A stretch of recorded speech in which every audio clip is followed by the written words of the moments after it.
두 번째 시간 수업 시작을 하도록 하겠습니다.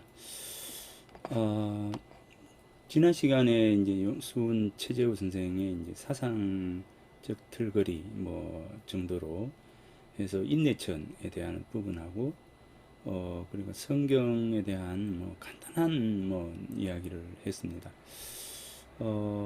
이제 수훈 최재우 선생이 1860년이죠. 1860년에 동학을 창도를 하고, 사실 이제 경주에서 이제 동학이 창도가 되고, 이 동학 농민혁명 이렇게 해서 이 전라도 쪽에서 이제 그 동학 농민혁명이 이제 일어나게 되고, 그것이 이제 어찌 보면 이제 동학의 전부처럼 이제 그렇게 생각이 되지만, 실제 이 동학의 사상과 동학의 어떤 출발점은 바로 이 경주에서 시작이 됩니다. 이 경주의 그 유학을 이야기하고 안동의 유학을 이야기하고 이렇게 이야기할 때, 이 경주 유학이 가지고 있는 부분들은 기존의 영남학의 영남 유학이 가지고 있는 부분과는 약간 결이 이제 다른 점이 있습니다. 그것은 이 지역이 가지고 있는, 경주라고 하는 이 지역이 가지고 있는 한동해의 어떤 지역이 지니고 있는 풍요도에서부터 시작한 이론론적 사유가 유학에도 일정 부분 그 영향을 미친다고 봅니다. 왜냐하면 이제 이곳에 살고 있는 사람들의 어떤 생각들이, 사유가 조금 다른 지역과는 다른 모습을 지니고 있기 때문에 그런 측면이 있습니다. 유학을 유학 사상에 대해서 세밀하게 이제 다루는 어떤 측면에서는 이런 어떤 이야기들이 되겠지만, 우리가 시문학을 이야기하면서 그걸 이야기할 이유는 없을 것 같습니다. 다만 이제 경주를 중심으로 한 이 사유가 이론론적 사유를 지니고 있고, 또 이 지역에서 활동하는 이제 유학자들의 어떤 모습들은 이 경주 이 포항이라고 하는 이 작은 이 공간 속에서 이제 뭐라 그럴까, 이제 우암의 어떤 영향도 있다 이렇게 이야기를 하겠지만, 그러나 이제 우암의 영향이기보다는 오히려 이 지역적 특징이라고 하는 부분들이 더욱더 큰 것 같습니다. 이제 그래서 이제 석공 이규전 선생 같은 경우에도 기이론론적 사유를 가지고 있고, 또 그것은 호남이라고 하는 기호학맥을 이었다라고 하는 이제 석곡의 경우에도 오롯이 이제 율곡 선생의 사상을 따르지 않고 율곡 선생의 사상과도 또 다른 부분들을 지니고 있더라는 것이죠. 이제 그래서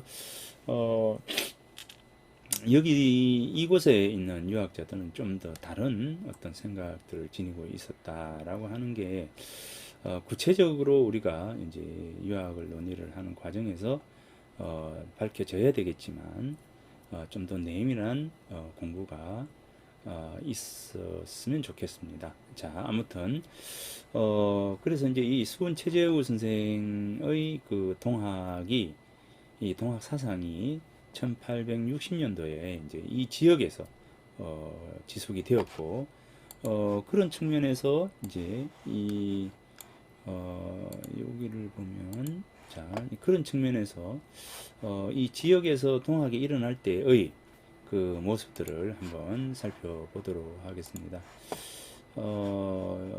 자, 이 동학이 일어날 때의 모습에 대해서, 자, 이 수훈의 생애와, 자, 이 부분 것 같은데요. 이 수훈 최재우 선생의 경우에 여기 최진립 장군의 6대 손, 그죠? 최옥, 최옥이라고 하는 분이 바로 이제 아버지, 부친이고요. 이 최옥 선생은 이제 최진립의 6대 손입니다. 예, 그래서 이제 최진립 장군은 이제 임난과 정유재란에 이제 큰 공을 세워서 이 여기 5위 도청부 부총관에 올랐고 이 병자호란 때 전사한 인물입니다. 이 최진립이라고 하는 이분은 이 경주 일대에서 굉장히 훌륭한 인물로 이렇게 이제 이름이 나 있습니다. 그 최진립 장군의 이 종2품에 추정이 됐으니까 이제 가선대부까지 이렇게 이제 올라가는 것이죠. 그래서 이제 최진립의 이제 7대손이 되는 것이죠. 최진립의 7대손이 되고, 이 최옥 선생이 63세에 이제 63살 때 바로 이 최재우 선생이 태어났고, 처음에 이제 아명은 복술입니다. 이 아명이 이제 복술이고, 이 관명이라고 해서 이 아명 예전에는 이제 이름이 이제 아이 태어났을 때의 아이 때의 이름이 있고요. 여기 관명이라고 해서 요거는 이제 족보에 올라가는 이름입니다. 이제 그러니까 공식적 이름이죠. 공식적 이름이 바로 재선이었는데 이제 나중에 본인이 재우라고 이렇게 이제 이름을 바꿨습니다. 이제 그러니까 어릴 때 이름은 이제 복술입니다. 이 복술이고 이제 이 관명이 재선이고 이제 재우가 이 나중에 스스로 이름을 바꾼 거고요. 이 수는 호가 됩니다. 자, 그래서 이제 이 최재우 선생의 경우에는 이제 어릴 적부터 이 공부를 이제 하게 되는데 이 과거에 대한 도전을 몇 번씩 했어요. 사실은 몇 번 했는데 나중에 이제 포기를 하게 됩니다. 왜냐하면 이 서자였기 때문에 서자에게 주어지는 그 과거라고 하는 이 부분들은 너무 옳을 수 없는 이제 그런 부분들이었고 최옥 선생 스스로도 이 과거 급제를 여러 번 시도했지만 이 1800년 이후 정조 사후에 이 사림이 그 과거를 통해서 벼슬길로 나아가는 그 길은 너무나 이제 험난했던 이제 그런 부분입니다. 그래서 이 최옥이 굉장히 뛰어난 그 유학자임에도 불구하고 과거에는 계속 실패를 하게 됩니다. 이제 그래서 최옥 선생 스스로도 이 과거를 이제 포기를 하고 바로 이 용담 서사라고 하는 곳에서 후학들을 가르치게 됩니다. 이제 그러니까 이제 그런 어떤 부분들이 있습니다. 그러니까 이 최재우 선생의 경우에 수은 선생의 경우에도 마찬가지로 포기를 하게 되는 부분입니다. 자, 이 1860년에 그 동학을 창도하고 창도하자마자 이제 그 다음 해에 남원으로 이제 가서 피신을 하죠. 남원으로 갔다가 이제 다시 돌아오게 되는데 1862년도에 해월 최시영이라고 하는 인물을 이제 만나게 되고 이 해월 최시영 선생에 의해서 이 동학이 이 자리를 잡게 되는 것이죠. 자, 그런데 어찌됐든 이 그 해월 수은 선생은 1860년에 이 동학을 창도하고 1864년도에 이제 목숨을 이제 버리게 됩니다. 여기 1864년 1월 대구에서 이제 처형이 되는데 이때 그 수은 최재우를 신문했던 이제 서헌순이라고 하는 이제 경상감사의 이제 글을 보면 이제 이런 글이 있습니다. 대여섯 해 전에 울산에 가서 무명을 팔아 생계를 삼는다 하더니 호련 근년의 고향에 들어와서 이곳에 살면서 사람들을 향하여 도를 말하여 가로되 내가 지극한 정성으로 하늘에 제사하고 돌아오는데 공중으로부터 한 권의 책이 내려와 이것으로 가르침을 받았다. 뭐 이렇게 이제 진술을 했던 모양입니다. 이 복술이죠. 이 수은 최재우 선생인데 아명입니다. 이 복술은 경주의 백성으로서 훈학으로 업을 삼았는데 양학이 출례한다는 소리를 듣고는 의관을 갖춘 신분으로 차마 양학이 양학이 이 천주학이죠. 불꽃처럼 행행하여 하느님을 경외하는 것을 볼 수가 없어서 동학을 창조하게 되었다. 이렇게 진술을 했다 합니다. 그 다음에 이제 이때의 그 동학에 대한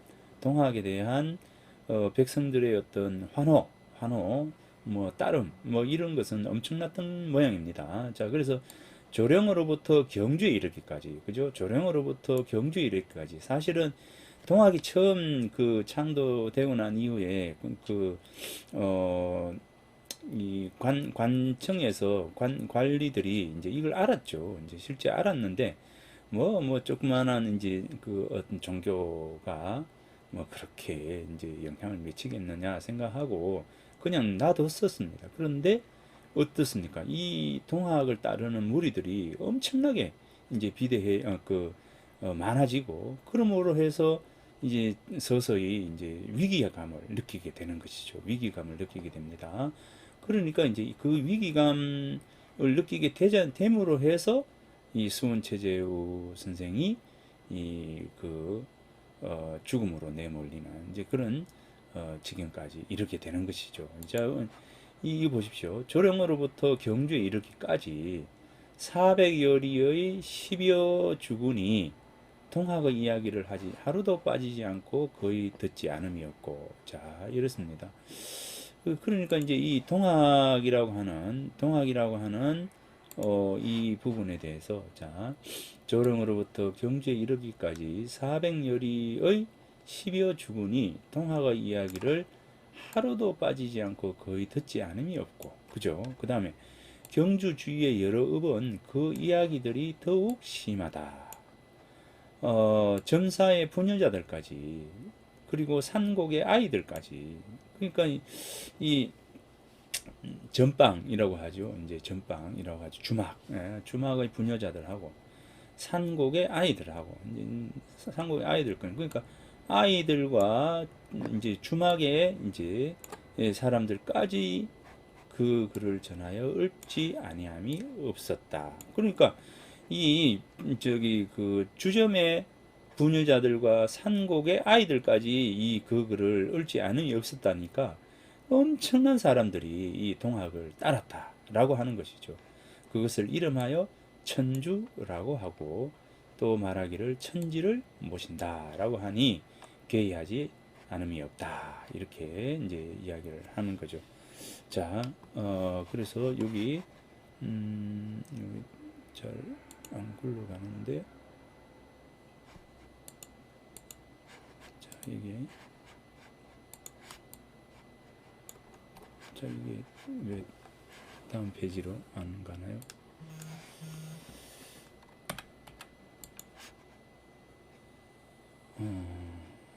여기, 아이고.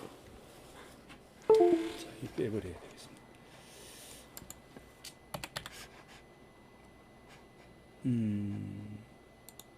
이렇게. 됐습니다. 사람마다 모두 가르침을 배우니 그것이 점차 물들게 됨이 오래되고 이에 더욱더 성해졌음을 알 수 있습니다. 자,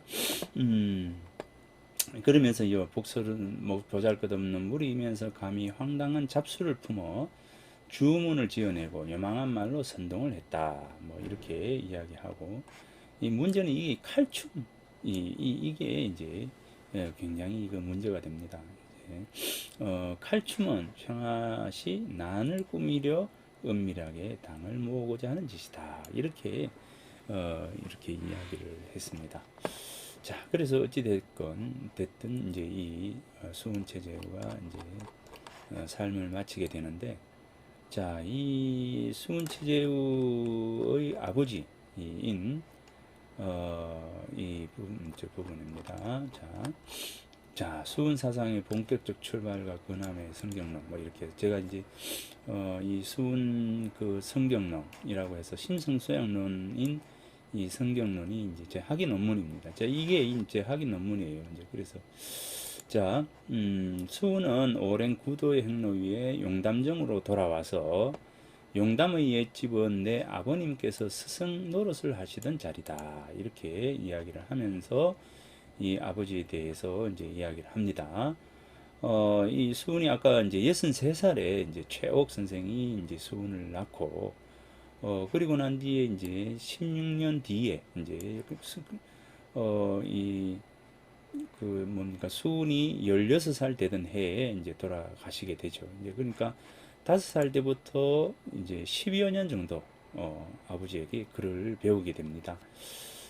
이제 수훈 최재우가 태어날 때 이 구미산이 3일을 울었다. 이제 구미산 지난 시간에 이야기했던 것처럼 구미산이 굉장히 영험이 있는 그런 산이라고 했지 않습니까? 이제 이 구미산이 3일을 울었다. 이렇게 이제 적고 있습니다. 자, 이 구미산이 떠올게 되는데 언제 울었느냐면 바로 아까 최진립 그랬죠. 최진립. 수훈의 7대 선조인 최진립 장군이 태어날 때 바로 이 구미산이 울었고, 그 다음에 오촌 아저씨인 최림 이 선생이 태어날 때 이 구미산이 울고, 그리고 이제 수훈 최재우가 태어날 때 바로 이제 울었답니다. 그러니까 3번 울었는데 이 수훈이 태어날 때 구미산이 한 3일을 울었다. 이렇게 이야기를 합니다. 그래서 이제 이 수훈 최재우와 최진립, 최림이라고 하는 인물, 그리고 최재우 선생이라고 하는 이 3명이 태어날 때 각각 3일 동안 3번을 울었다라고 하니까 이 최림이라고 하는 인물의 인물 됨됨이를 우리가 주목할 필요가 있다라고 하는 겁니다. 이제 그래서 이제 이거는 이제 뭐 우리 공부하는 사람들이 공부하는 우리 학자들이 이 최림에 대해서 좀 고민해 볼 필요가 있지 않을까라는 그런 생각을 합니다. 그래서 이 외와 최림의 행장을 쓴 사람이 누구냐면 면함 최익현, 다들 잘 아시죠?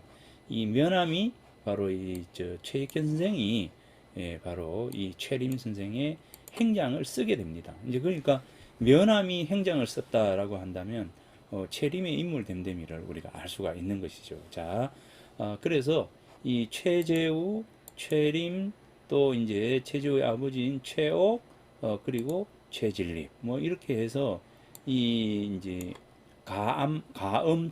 가엄채시라 하죠. 이 구미산 아래에서 시작한 이 가엄채시 문중이 바로 요 문중이다라고 하는 겁니다.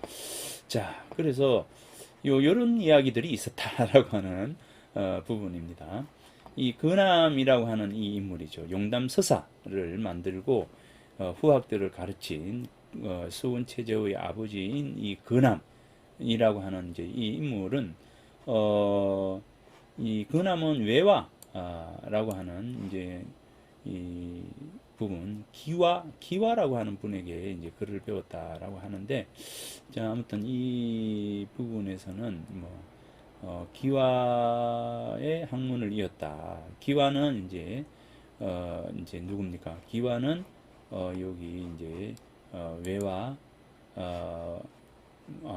기와라고 하는 어떤 분은 여기 보면 가람이죠. 가람 미람이라고 하는 태계의 그 이제 제자였던 대산 이상정 선생의 문화에서 바로 이제 배웠던 가람 이현일, 미람 이재라고 하는 분의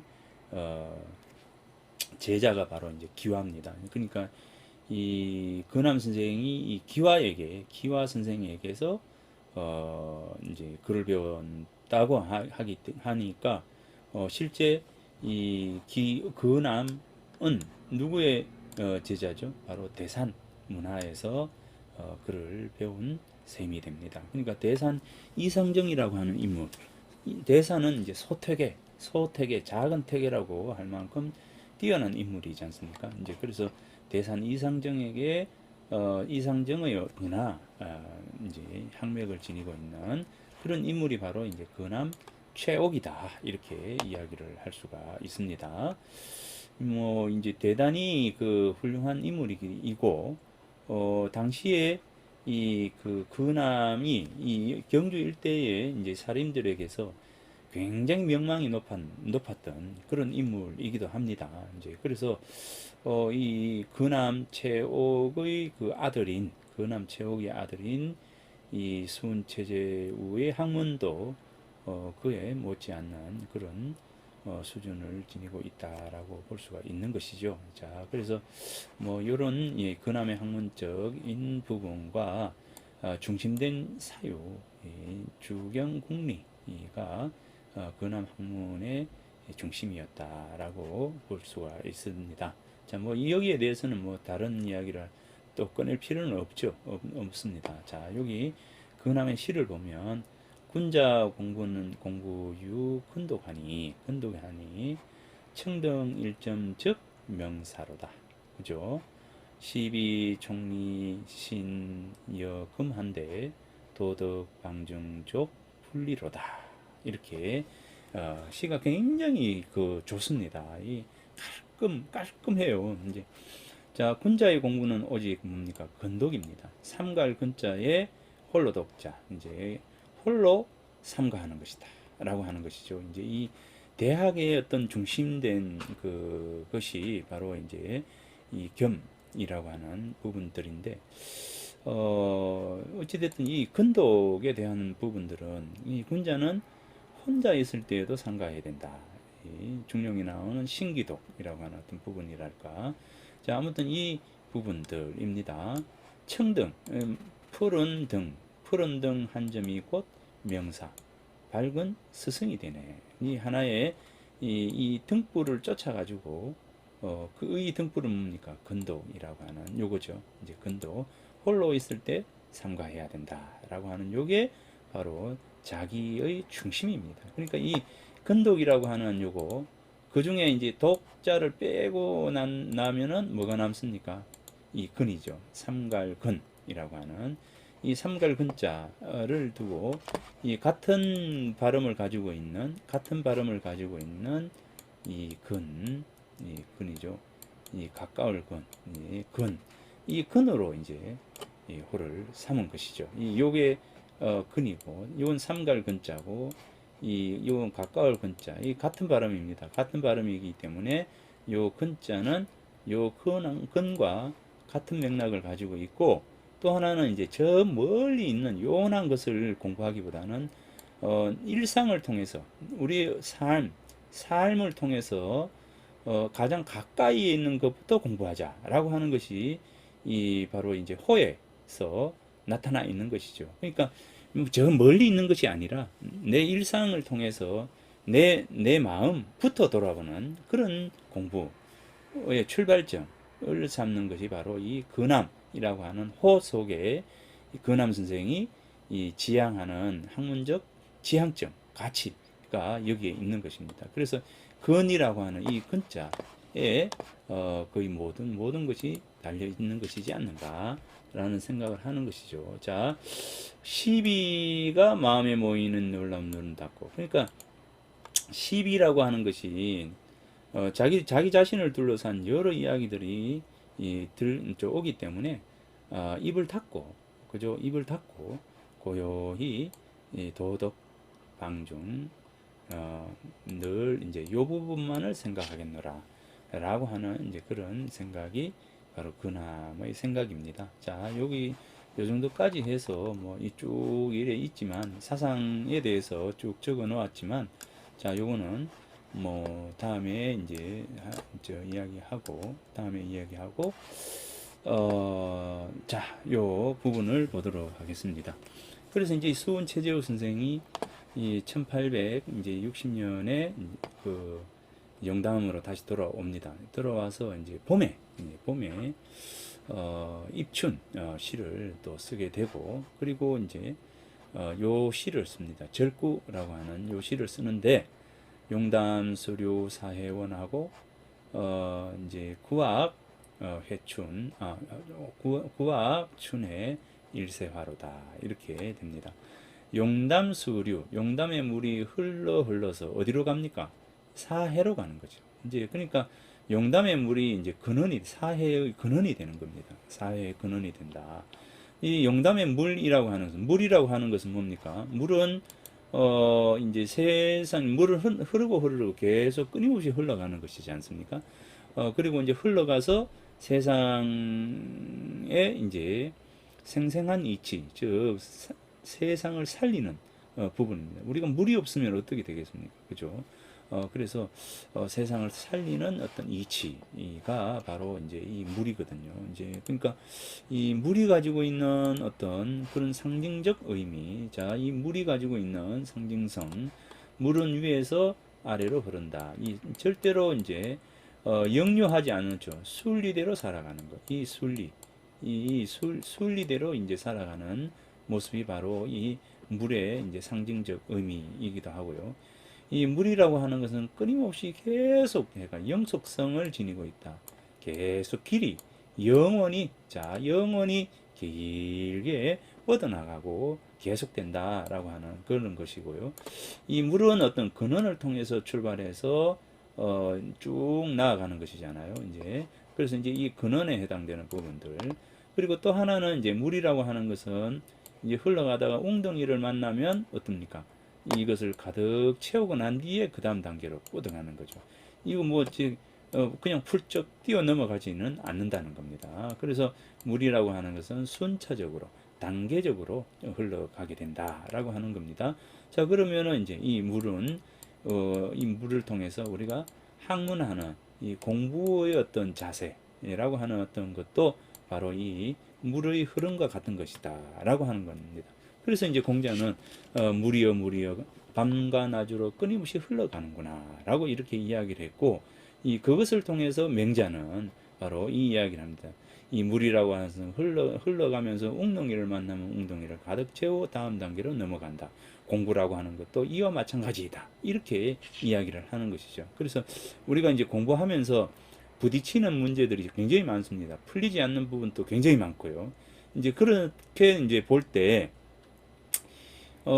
풀리지 않는 부분에서 우리가 좀 더 고민을 하고, 막히는 부분에서 좀 더 이제 고민을 하게 되고, 그러면서 그 막힌 것이 해소가 되고 난 뒤에 그 다음 단계로 가야 된다는 거죠. 막힌 것이 해소가 되지 않고 모르는 상태에서 그 다음 단계로 가게 되면 결국은 뭡니까? 그 다음 단계의 그 이제 그 공부가 제대로 이루어지지 않는 것이죠. 이제 그래서 그것처럼 이제 이 물이라고 하는 어떤 부분들은 결국 이제 학문하는 사람의 마음의 자세라고 하는 어떤 측면들이 있습니다. 그래서 세상을 만들어 나가는 생생지리로서 생생지리 생생지리요. 낮고 또 낮는 이 생생의 지리, 이 주역에서 이야기하는 이 생생지리가 결국 이제 물이 가지고 있는 측면입니다. 그래서 물은 북쪽이잖아요. 북쪽. 자, 북쪽이고 겨울입니다. 이 겨울에 바로 이제 물이 자리하고 있죠. 그래서 이제 이 그 동지부터 시작해서 한 해가 시작되는 것처럼 우리가 봄에서 한 해가 시작이 되는 것이 아니라 겨울을 통해서 한 해가 시작이 되는 겁니다. 일양생춘. 한 개의 양이 이 주역에서 이야기하는 이 한 개의 양이 생춘입니다. 생춘. 봄을 만드는 것이죠. 봄을 만듭니다. 이 봄을 만드는 것은 뭐냐 하면 한 개의 양이 바로 봄을 생성시키는 겁니다. 이제 그렇게 놓고 본다면 결국 이 봄의 근원은 어디 있는가? 바로 겨울인 거죠. 자, 겨울은 근원에 해당되는 것이다. 라고 하는 겁니다. 그래서 모든 일들의 어떤 출발점은 어디 있는가? 환하고 밝은 아름다운 곳에서 있는 것이 아니라 그 내면의 그 이전에 어두운 부분, 그 이전에 아주 힘든 과정, 이런 과정을 통해서 밝음으로 나아가는 것이죠. 그래서 겨울이라고 하는 것은 결국 봄의 근원이 되는 것입니다.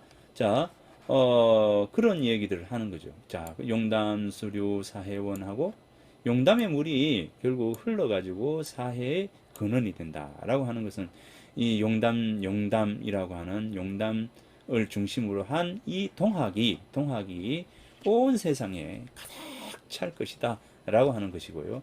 그 다음에 이제 이제 구미산이죠. 구미산. 용담정이 있는 바로 이곳이 바로 구미산이잖아요. 구미산 자락에 용담정이 있는데 구악의 춘, 봄이 돌아오니까. 그죠? 구악에 이제 봄이 돌아왔어요. 봄이 돌아오니까 온 세상이 바로 꽃으로 피더라. 꽃이 피더라. 라고 하는 겁니다.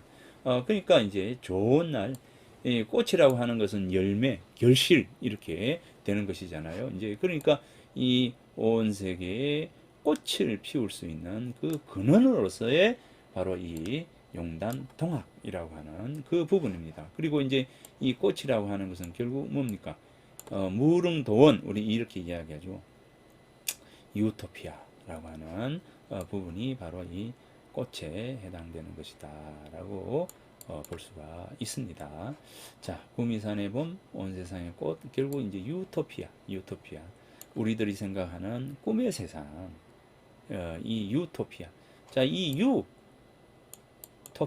이 토피아이라고 하는 토피아, 이렇게 되죠. 유토피아. 유는 없다, 이겁니다. 없다. 유는 없다. 토피아는 뭐냐면, 이 현실입니다. 현실에 없는 겁니다. 현실에 없는 것이 바로 유토피아입니다. 유토피. 그러면 현실에 없으면 어디 있습니까? 출발점? 바로 우리 마음속에. 그죠? 우리 마음속이. 그래서 내 마음이 밝으면 온 세상이 밝아지고, 내 마음이 흐리면 온 세상이 흐려지는 것이죠. 그렇잖아요. 내가 슬픈데, 뭐, 꽃피는 이 봄날이 행복하겠습니까? 아니잖아요. 그것처럼 유토피아는 현실에 없는 세상입니다. 이상향 이렇게 이야기하잖아요. 이상향, 이상세계, 이상향, 꿈에 그려볼 수 있는 세상. 그래서 우리 그 동양에서의 이상향, 서양에서의 유토피아는 뭡니까? 결국은 뭡니까? 현실에 없는 세상. 현실에서 없는 세상입니다. 현실에서 없는 세상. 그래서 이상향을 위해서 어디로 가죠? 강을 건너고 바다를 건너서 가는 것이죠. 이런 부분들입니다. 자, 이게 이제 공간적으로 놓고 봤을 때는 이렇게 되지만 실제적으로 우리는 현실이라고 하는 공간 속에 살고 있기 때문에 이것을 넘어뛰어서 새로운 곳으로 갈 수 없잖아요. 그러면 어떻게 해야 되느냐? 결국 현실 속에서 살고 있는 나의 마음을 어떻게 바꿔야 되는 것이죠. 바꿔야 되는 거죠. 그래서 도스토옙스키라고 하는 분 알죠? 도스토옙스키가 뭐라고 했습니까? 천국은 어디에 있는가? 천국이 어디 있습니까? 바로 내 마음속에.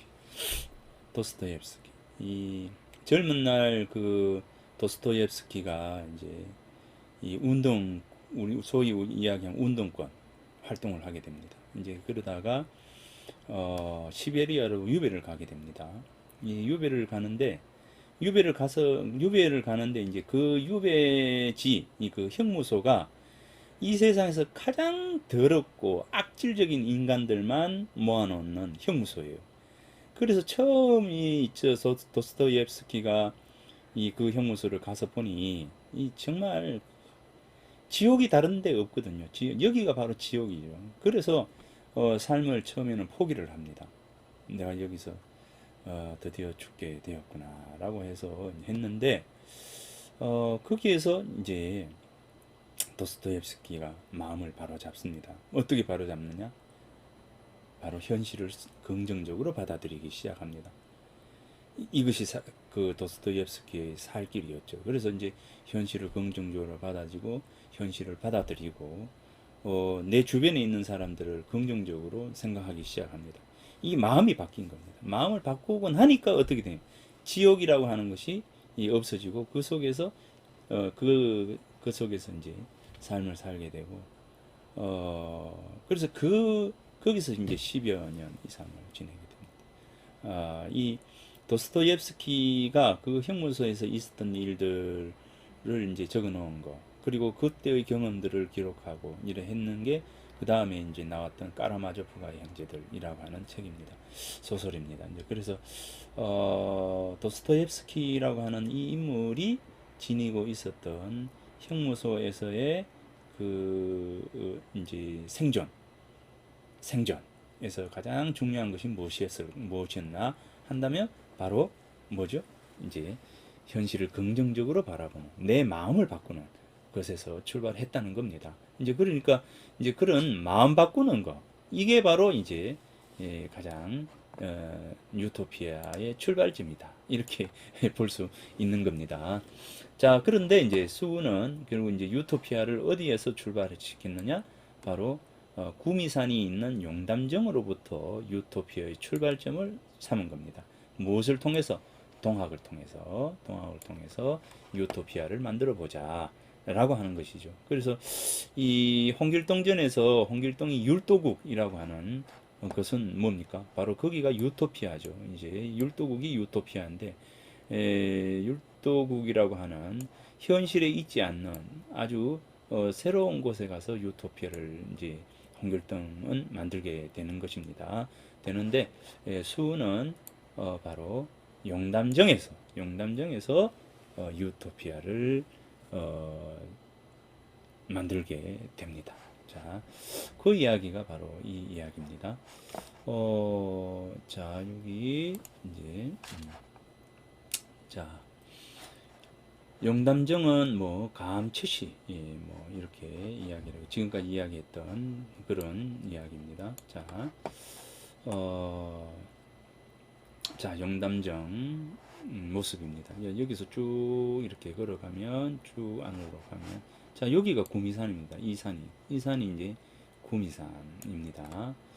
여기 용담정 이제 건축 뭐 이 감독 뭐 이렇게 적어 놨잖아요. 이제 용담정 건축 감독 뭐 누구 뭐 이렇게 바위에 이렇게 새겨져 있고요. 여기는 이제 용담중으로 건너가는 요 다리, 다리 아래 부분입니다. 자, 근암최옥 선생이 그 이제 용담 서사를 만들 때 바로 이 부분도 시에 들어갑니다. 시 속에 바로 이 부분도 들어갑니다. 자, 요 돌계단을 올라가면 요게 이제 용담정이고요. 그 다음에 이제 여기가 용담정이 되고 요 용담정 아래 여기 작은 이제 요 겨울이 있는데 겨울이 요 온푸파이어 있습니다. 자, 여기 요 용담정 뒷부분이고요. 자, 여기에는 이제 실제 칼 뭐 저기 이렇게 바위를 이렇게 찍은 것처럼 이렇게 인위적인 어떤 부분도 있습니다. 아마 이 용담정을 만들 때 이 공간이 부족해서 이 부분을 깎아내는 것이지 않는가라는 생각을 합니다. 여기 선경 이렇게 있죠. 신선이 사는 지역이다. 이렇게 해서 자, 여기 요 웅덩이 여기에 이제 시를 요거를 보고 시를 썼습니다. 그 시가 어떤 시냐면 뒤에 여기 있네. 그 시가 어떤 시냐면 여기 독조대 고루 용담 요 시인 것 같은데요. 자, 한번 뒤에 가면서 한번 보겠습니다. 하런담 요 하런담이 뭐예요? 하런담입니다. 자, 자, 요렇습니다. 자, 그러면 이제 근암최옥 선생이 그 수은의 아버지인 근암최옥 선생이 이 오늘 수업이 이제 용담이라고 하는 말이 나왔기 때문에 이제 이 용담정이로 더욱더 유명한 이 공간에서 용담정 이야기하면 수은체제호를 이야기하지 않을 수 없기 때문에 수은체제호 선생에 대해서 이야기를 했고요. 그런 저런 장소성에 대한 어떤 부분들을 먼저 이야기해야 하기 때문에 이 이야기를 먼저 드렸습니다. 그래서 우리가 읽고 있는 이 시가 어떤 공간에서 불려졌는가, 그 공간이 가지고 있는 어떤 장소성, 즉 그 공간에서 어떤 사람이 이제 활동을 했고 또 어떤 생각을 가졌고 그 공간 속에서 드러난 사상은 어떤 것인가라고 하는 것을 우리가 먼저 이렇게 리서치 이렇게 한번 해보고 이제 그 다음에 시를 읽어야 되지 않겠습니까? 그죠? 뭐든지 어, 이 하나의 어떤 공간은 많은 얘기를 가지고 있죠. 많은 이야기들을 가지고 있는데 그 많은 이야기들 중에서 특별히 의미를 가지고 있는 이야기들을 우리는 먼저 한번 들어보고 출발을 해야 되지 않을까 싶습니다. 이 우리가 이제 우리들의 어떤 삶이라고 하는 것도 터닝 포인트가 있잖아요. 이 터닝 포인트의 시점에 있어서 쓰여진 뭐 시든지 글이든지 이런 것은 많은 이야기들을 내포하게 됩니다. 그 글을 쓴 사람이 어떤 생각을 가지고 있었고 어떤 환경에 놓여 있었고 그런 환경이 바로 이 글을 만들게 되었다라고 하는 것은 우리가 이제 하나의 글을 읽을 때 우선적으로 그 글이 등장하게 되는 이 배경에 대한 부분들은 당연히 또 공부를 해야 되는 부분들이다라고 저는 생각을 합니다.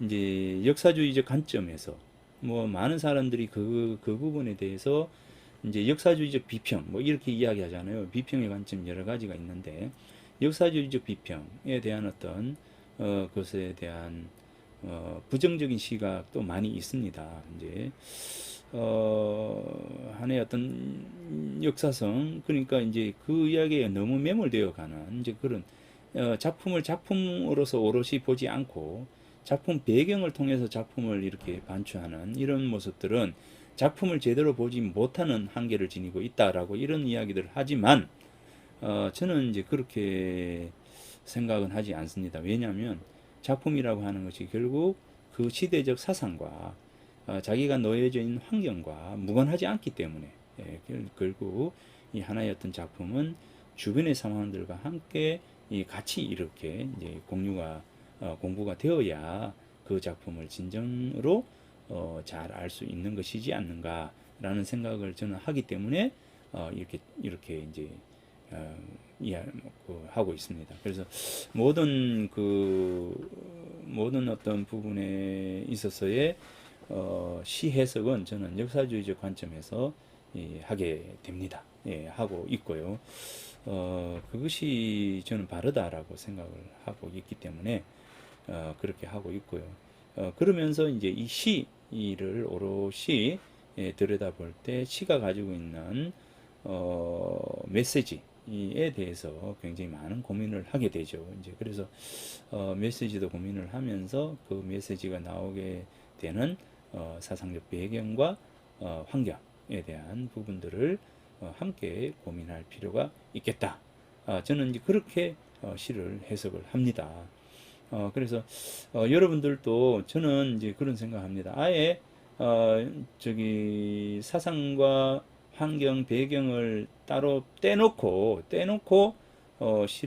시만을 오롯이 분석하고 해석해 나가는 그런 태도는 그렇게 긍정적인 것은 아니다라는 생각을 하기 때문에 저한테만 글을 배우신 분들은 그런 태도보다는 한 사람이 시를 볼 때 그 사람의 어떤 주변을 먼저 공부하는 그런 태도와 자세를 가졌으면 좋겠습니다. 이제 그것은 뭐냐면 그것은 왜 저와 인연을 하고 있기 때문에 그죠?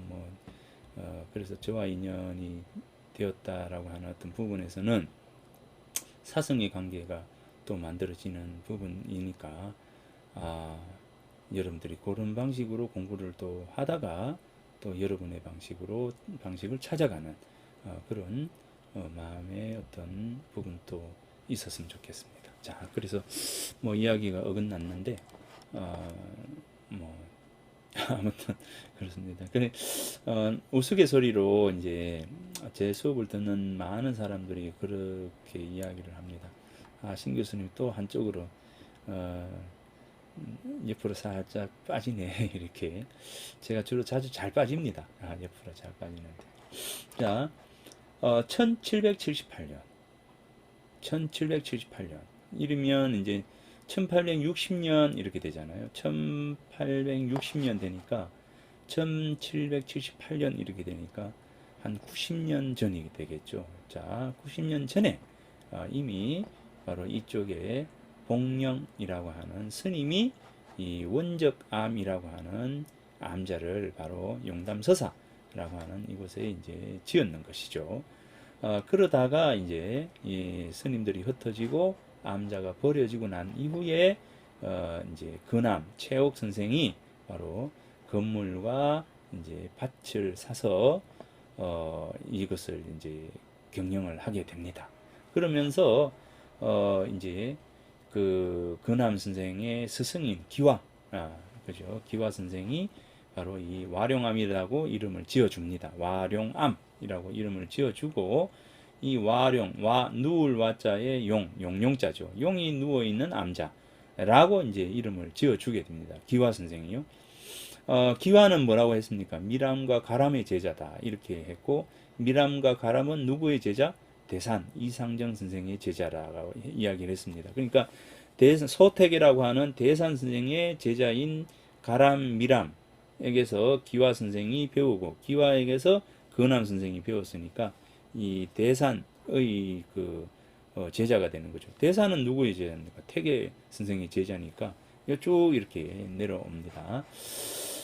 나는 늘 용담에 한 자그마한 집을 지어서 아버지와 스승님의 남기신 뜻을 이루어 보려고 생각했다. 잊지 않고 염려하는 변함없는 생각이 마음속을 떠나지 않은 채 그럭저럭 30년이 흘러갔다. 이 과거 시험을 보는 거죠. 근데 이때는 이미 그 이제 어우야담이든지 이런 데를 야담집을 보게 되면 이미 돈으로 있죠. 돈으로 이 과거를 이제 사는 이제 그런 게 사회적으로 굉장히 많이 이제 이렇게 행행이 되었습니다. 그리고 그런데 경상도의 6집안, 뭐 어느 집안 이야기는 하지 않지만 6집안의 그 자제들은 그래도 공평하게 시험을 치면 그 집안의 자제들은 이렇게 일정 부분 여러 가지 고민을 하는 이제 그런 그랬다라고 이야기를 합니다. 이제 그러니까 뭐 그 집안 뭐 이야기를 하지 않겠습니다만은 아무튼 영남의 6집안 정도는 제대로 대접을 이렇게 능력이 있으면 과거에 나아갈 수 있는 그런 부분이 있었답니다. 그런데 여기 이제 이 근암 최욱 선생의 경우에는 이제 그러지를 이제 시험을 쳐도 돈을 가지고 이렇게 하지 않았기 때문에, 그리고 이제 과거장에 이제 보면은 이제 이 작은 요런 개구멍이 있어서 그 개구멍을 통해서 뭡니까? 이 과거 답안지가 들어가 나오고 이런 게 있었답니다. 그게 야담에 주로 많이 이야기가 되고 있습니다. 자, 그래서 과장과 집을 오가는 동안에도 이 짐을 내려놓을 데가 없었고 또한 비용을 갖출 힘도 없었다. 몇 해 전에 두 아와 의논하였고 나를 따르는 두 분과 함께 의논해서 뭡니까? 드디어 용담서사를 지었다. 1815년에 용담서사를 짓게 됩니다. 모두 5칸이다. 그리고 스님의 소유로 북쪽에 버려져 있는 것을 모아서 서당 4칸을 또 짓게 되는데 이것은 주인이 사는 곳이다. 집이 아주 보잘것없고 좁지만 어찌 반드시 화려해야 하겠는가. 암자를 와룡암이라고 하고 이곳을 용담서사다 이렇게 했다 합니다. 그러니까 1815년에 이제 정자를 짓고 그 다음에 이제 서당 4칸을 짓게 됩니다. 그래서 이제 용담 위쪽에 건물을 얽어서 지은 정자를 지었는데 그 정자를 와룡암이라고 하고, 그 다음에 이제 서당 4칸을 짓고는 용담서사 이렇게 했다라고 합니다. 자, 그 다음에 나의 학문은 엉성하고 재주가 짧으며 또한 궁색한 운명을 타고 태어났다. 그래서 이곳에서 주자께서 점쳐서 얻은 둔깨처럼 이제 숨을 둔자죠. 은둔하다 할 때 둔깨처럼 책을 읽고 이치를 끝까지 탐구하는 것이 제일이다 해서 와룡담 부에 이렇게 적고 있고, 마을의 수제들을 가르치고 집안 아이들에게도 교훈을 주면서 살겠노라 이런 마음가짐이 와룡담부에 담겨 있습니다. 자, 그러면 잠깐 쉬었다가 다음 시간에 만나도록 하겠습니다.